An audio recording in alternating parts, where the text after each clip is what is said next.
as we acknowledge the contributions and accomplishments of those we honor today. Mike Cody, Dr. David Acey, Rabbi Micah Greenstein, all friends, you have contributed so much to Memphis, and I'm grateful for your service, your legacy, and your dedication to continuing the legacy of Dr. King here in our city. And to the Memphis 13, thank you for your courage and for your grace. Truly, you are an inspiration for all of us here and all in Memphis. I'm particularly grateful that a few months ago, historical markers were placed in our city to commemorate what you did and to ensure that future generations know the sacrifice and service you've done for our city.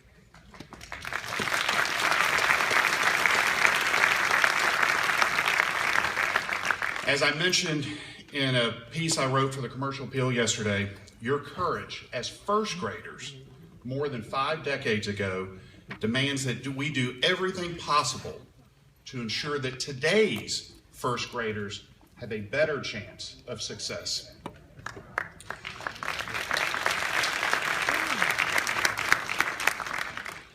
As we know, unfortunately, approximately 47% of young people in Memphis today grow up in poverty. 47%. On January 1st, at my swearing in,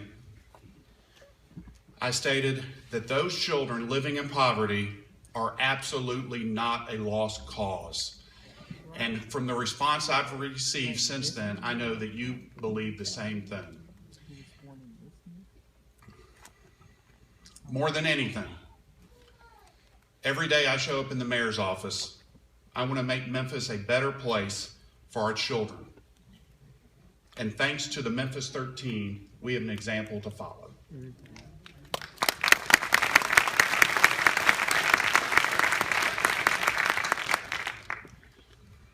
As we celebrate Dr. King's birthday, it reminds us of what a truly important individual he was in our nation's history, and what a truly important individual he was to our city's history. The March on Washington in 1963, the Montgomery bus boycott, being named Times Man of the Year in 1963, winning the Nobel Peace Prize in 1964. All those serve as an inspiration for us to make this a more perfect union. Commemorations such as this are important to educate the public, especially the young people, and remind them of the importance of the continuing struggle for equality.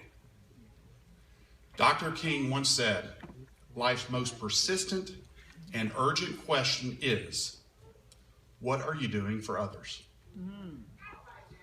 It's a question that we need to ask ourselves every day. It's a question we will ask at city government every day as we serve you. No matter what faith you are, your holy book, for me, the Bible, you cannot read the Bible without knowing that we are called to serve others.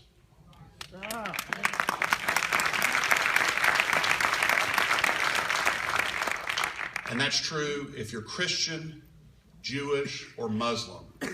Your holy book calls you to serve others in your community.